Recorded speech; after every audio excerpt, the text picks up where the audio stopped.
What's going on, gamers? Here we are today with some more Outriders.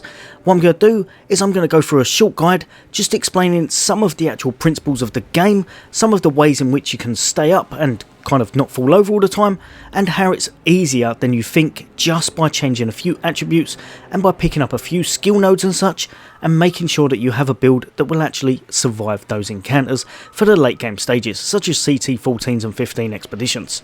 So if you're struggling to stay alive and you're wondering why, then stay tuned. I'm going to help you coming up next.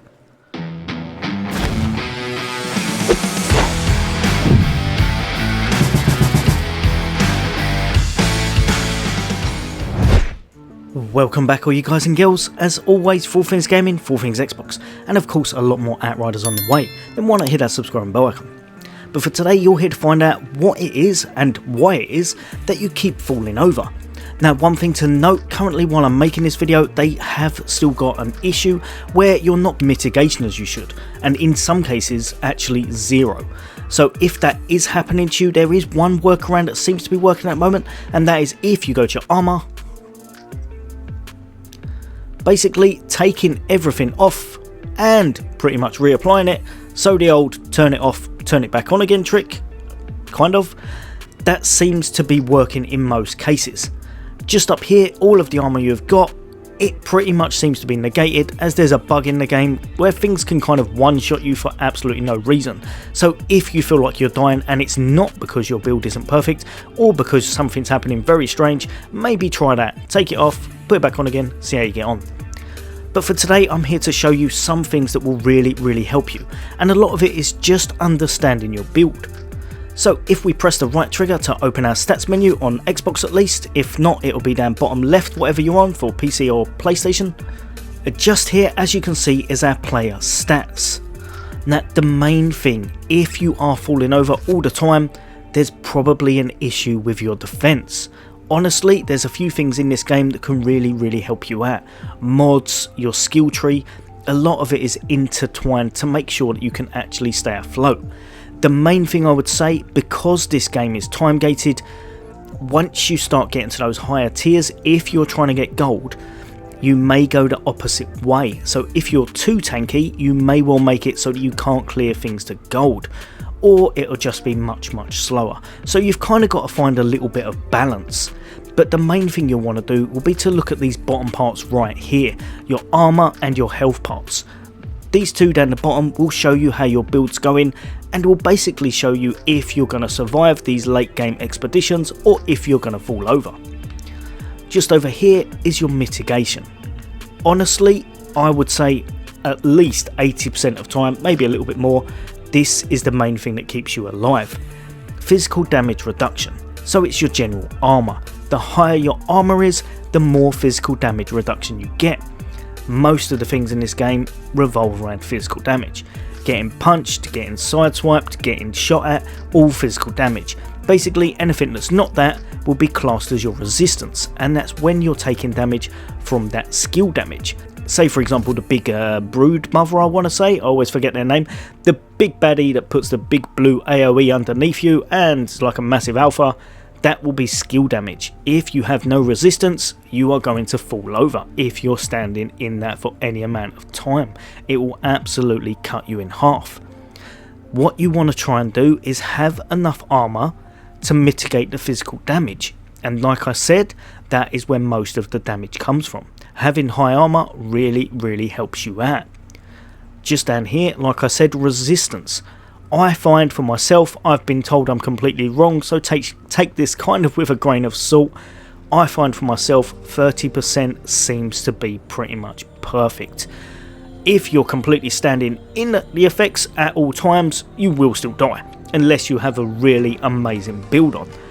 But as long as you're playing, as long as you're a little bit careful, you have enough resistance to usually last how you need to, get out of the kind of error effects, and then just hit them, get a little bit of health back.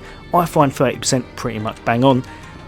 Tailor it to your own needs. If you find it a little bit less, if you're an amazing gamer, you may be able to get away with 10 or 20. I think it's cutting it a bit close. But if you're, say for example, if you're struggling and you find yourself getting cut down by those skill moves, put it up even higher. Just down here, your health regeneration, your healing bonus, your weapon life leech and your skills life leech. Now as you can see, I've got not a bad little setup. Obviously with my pyro I've got no health regen, but because I'm going to be using moves that give me that, I don't need to worry about it. I'm going to be getting health regeneration as soon as I use my heat waves. That's going to hit them, it's going to give me tick damage, and that tick damage is going to give me health back, like a health regen. Just down here, healing received, meaning I'm going to get more of a bonus on my healing received to my direct heals. As you can see on the right here, it does not affect leech and health regeneration. I find it best always for myself, if you can, have some way of getting a little bit of health regeneration. So say for example with the Devastator, obviously his bleed effect is giving him that, he's getting a bit of extra health regeneration. He gets health regeneration in his tree as well, absolutely amazing. With the Pyro, like I said, heat wave, make sure you've got skill leeching and then you're pretty good to go. You're getting a lot of health tick back, while you're getting hit your health's going up and you will survive a lot easier. Just down here, if you have no health coming back anywhere in your build, put on some weapon life leech. That's just up here if I can see it properly. Haha, picked one. Right, as you can see from these weapons here, that top one, weapon life leech, meaning that as you're shooting at people, you're going to be getting your health back. If for example you wanted that constantly, you would pick something with a large magazine that you're going to be shooting constant and you're going to be getting a lot of health back as you're shooting at the enemies. It can make the difference between surviving and absolutely falling over. Honestly, if you're struggling to stay alive, find a weapon with a little bit of weapon life leech. It can mean the difference between falling over or completely running through a lot of content. Like I was saying earlier, the armor values. As you can see from that one up there, physical damage reduced by 70.6%. Because my armor is at 123k, which is really good, I'm going to be negating a lot of physical damage. The more you can put your armor up without completely screwing your build up so that you do no damage is really good for you and can mean you survive those encounters that otherwise you just would have got knocked about and then end up dying and not completing the mission. Again, there's mods that can really help with that, and I'll tell you a couple later on that I find really helpful. Finally, your health. The more health you have, honestly, you'll never have it so that you've got so much health that you don't have to worry. But what you want is enough health to be able to take either the initial hit or to be able to regen your health within that bar. So the more you've got, the more chance you've got of staying alive, and obviously if you've got a bit of regen somewhere, that will make it so that bar goes up a lot and it will make it so that you survive all the encounters. The more health and the more armor you can get, the better, but especially for health, do not 100% try to put any health over here. It is absolutely awful. I don't really know what they're doing with that. I've put a couple of pieces on for health to try and see if you can make a crazy tank build that way. It's not worth it. It ruins your build too much. Stick with your firepower, stick with your anomaly, leave max health out of all over here and just find it either in your skill tree or just put more armor or resisting. Works out a lot better, but do not put it on any of your armor pieces over this end. You'll just make it so that your build cannot hit anywhere near as hard and you don't get much for it anyway. So if I show you up here, I'm at 27k at the moment. If I take off this one and find one that actually has health, much later. Right, so after a short time of actually managing to find something, as you can see, we got 1.2k. Honestly, just not worth it. Leave that well alone. Stick to all anomaly or all firepower as long as you're not going to hybrid build.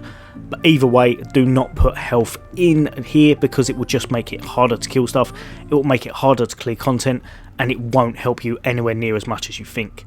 Next up is your skill tree. You have a lot in your skill tree that can really help you out. I would honestly suggest, in most cases, it can work in the Pyromancer builds. In most cases in general, you don't want to truly go middle tree. In Pyro, you can actually make that work because of the Akari set and how much anomaly it boosts it. But in most cases, you'll want to try to pick up at least a little bit of certain things. If you can pick up a little bit of health, really good. But more so than that, I find if you can pick up these, so for example, just here, increase your armor by 20%, anytime you can pick them up without ruining your build is really nice. Exactly the same goes for over here, just there, increase your resistance by 20%. If you can pick up one of those and one of those, if before you are really struggling to stay alive, that will actually really help you.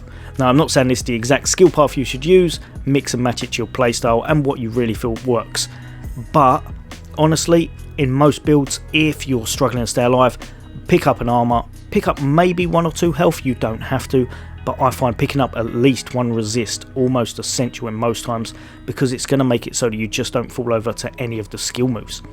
One other thing that I'm going to show you works really well hand in hand with that, and that's this mod here, Damage Absorber.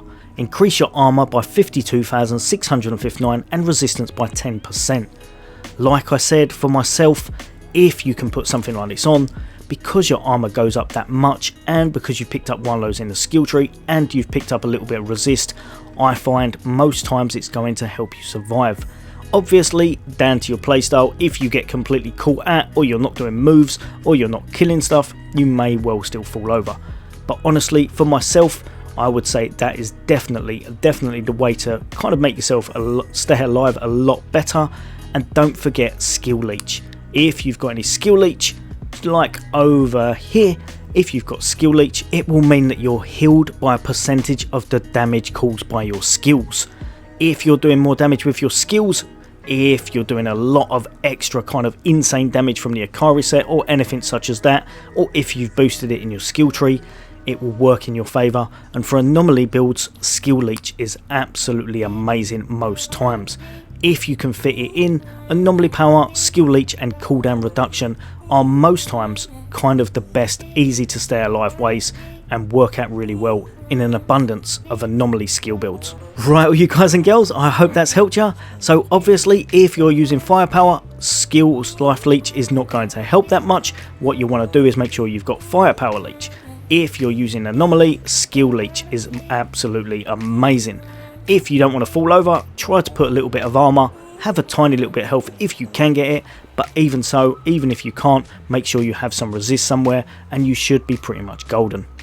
As always guys and girls, I'll be bringing out a lot more hints and tips. Hopefully that's helped some of you, and if it has, then why not drop a comment and let me know. As always, take care, I'll see you on the next day.